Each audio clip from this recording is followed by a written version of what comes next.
Bismillahirrahmanirrahim. Assalamualaikum warahmatullahi wabarakatuh. Apa kabar semuanya? Semoga kita semua selalu ada dalam lindungan Allah Subhanahu wa Ta'ala. Amin ya Allah ya Robbal Alamin.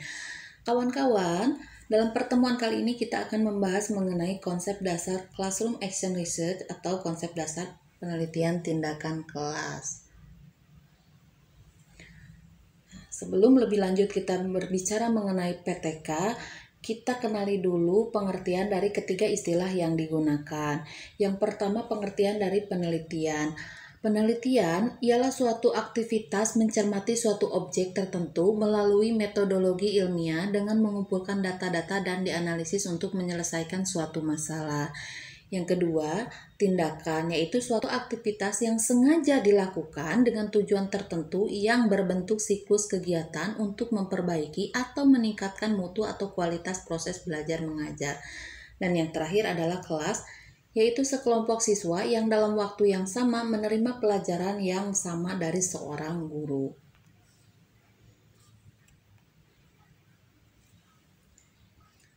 Dari definisi di atas, dalam konteks pendidikan, PTK mengandung pengertian yaitu sebuah bentuk kegiatan refleksi diri yang dilakukan oleh para pelaku pendidikan dalam suatu situasi kependidikan untuk memperbaiki rasionalitas dan keadilan tentang yang pertama, praktik-praktik kependidikan mereka, yang kedua, pemahaman mereka tentang praktik-praktik tersebut, dan yang ketiga, situasi tempat praktik-praktik tersebut dilaksanakan.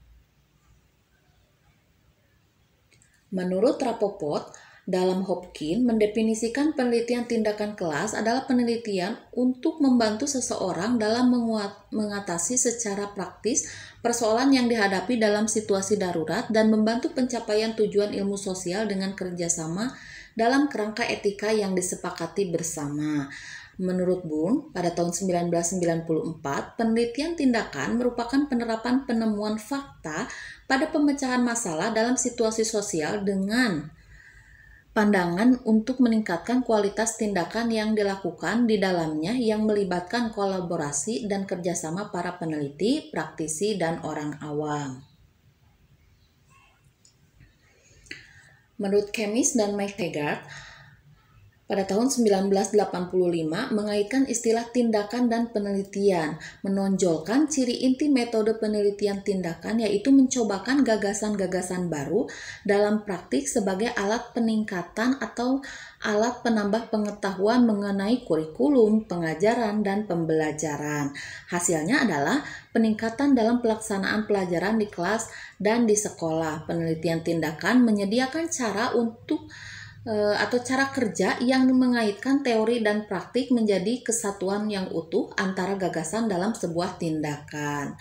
Kemudian Komara pada tahun 2012 menyatakan bahwa penelitian tindakan adalah suatu bentuk penelitian refleksi dari kolektif yang dilakukan oleh peserta-pesertanya dalam situasi sosial untuk meningkatkan penalaran dan keadilan praktik pendidikan dalam praktik sosial mereka, serta pemahaman mereka terhadap praktik-praktik mereka dan terhadap situasi tempat praktik tersebut dilakukan. Lebih lanjut, Komara berpendapat bahwa yang dimaksud PTK atau penelitian tindakan sebagai berikut. Yang pertama, bentuk penelitian refleksi dan korektif. Yang kedua, berskala lebih kecil. Yang ketiga, pengumpulan informasi secara sistemik yang mengarah kepada pemecahan sebuah masalah. Yang keempat, prosesnya meliputi diagnosis, perencanaan, pelaksanaan, dan pemantauan. Yang kelima, tindakan yang berurusan langsung dengan praktik di lapangan yang alami. Dan yang keenam, ditujukan untuk melakukan perubahan pada semua diri pesertanya dan perubahan situasi tempat penelitian dilakukan, guna mencapai perbaikan praktis secara inskrimental dan berkelanjutan. Nah, berdasarkan beberapa pengertian di atas, maka dapat kita simpulkan bahwa PTK adalah yang pertama proses pembelajaran yang mengarahkan sumber informasi kepada pemecahan masalah.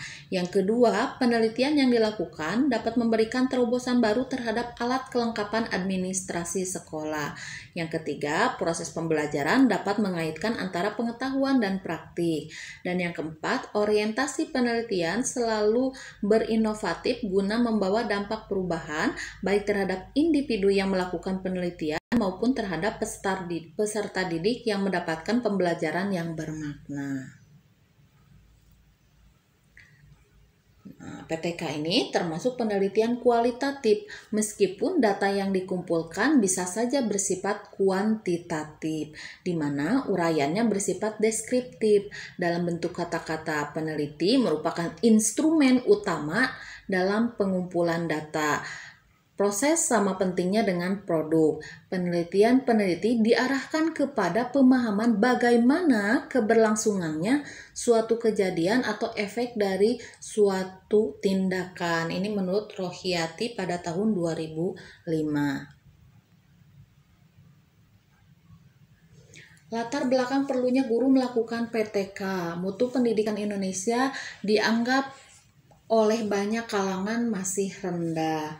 Hal ini bisa dilihat dari beberapa indikator. Yang pertama, kita bisa melihat dari lulusan dari sekolah atau perguruan tinggi yang belum siap memasuki dunia kerja karena minimnya kompetensi yang dimiliki. Yang kedua, peringkat Human Development Index Indonesia yang masih rendah.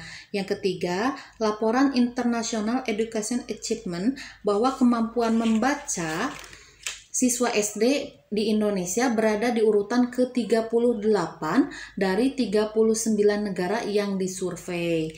Dan keempat, laporan lembaga yang mengukur hasil pendidikan di dunia bahwa kemampuan matematika siswa SMP Indonesia berada di urutan ke-34 dari 38 negara. Sedangkan kemampuan IPA berada di urutan 32 dari 38 negara. Ini menurut Kunandar pada tahun 2007. Nah, untuk itu, upaya peningkatan mutu pendidikan haruslah dilakukan dengan menggerakkan seluruh komponen yang menjadi subsistem dalam suatu sistem mutu pendidikan. Oleh karena itu, upaya untuk memperbaiki dan meningkatkan mutu proses belajar mengajar di kelas harus selalu dilakukan. Salah satu upaya tersebut adalah dengan melakukan PTK. Dengan PTK, kekurangan atau kelebihan yang terjadi dalam proses belajar mengajar dapat teridentifikasi dan terdeteksi untuk selanjutnya dicari solusi yang tepat. Beberapa alasan mengapa PTK menjadi salah satu pendekatan dalam meningkatkan atau memperbaiki mutu pembelajaran. Yang pertama, merupakan pendekatan pemecahan masalah yang bukan sekedar trial and error. Yang kedua, membahas masalah-masalah faktual yang dihadapi guru dalam pembelajaran. Yang ketiga, tidak perlu meninggalkan tugas utamanya yaitu mengajar. Jadi guru ketika melakukan PTK tidak harus meninggalkan pekerjaan utamanya atau tidak harus meninggalkan mengajar. Yang keempat, guru sebagai peneliti. Yang kelima, mengembangkan iklim akademik dan profesionalisme guru. Yang keenam, dapat segera dilaksanakan pada saat muncul sebuah kebutuhan.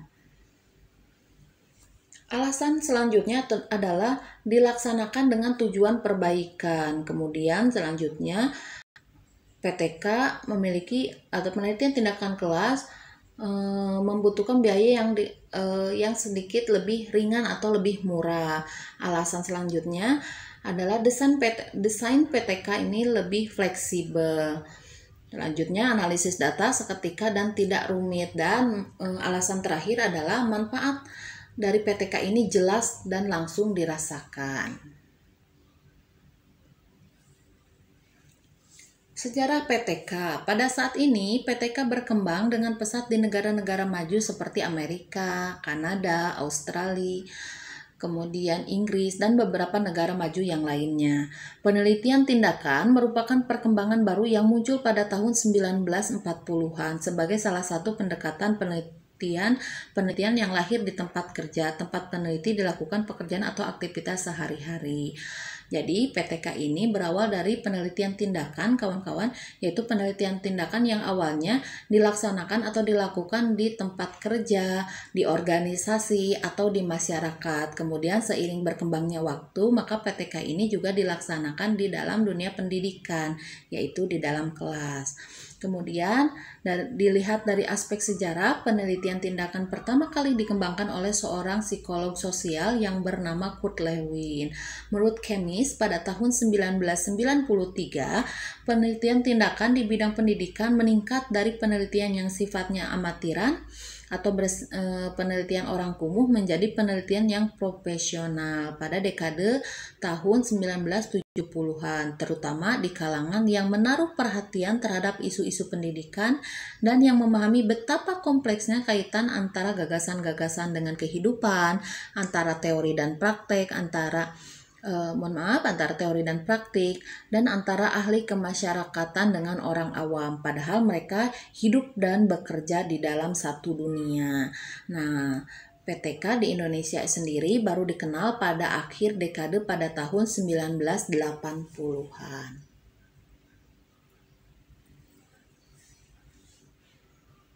Baik kawan-kawan, itu saja yang bisa Ibu sampaikan dalam pertemuan kali ini. Terima kasih atas perhatian Anda semuanya. Semoga materi yang disampaikan dapat terpahami dengan baik. Wassalamualaikum warahmatullahi wabarakatuh.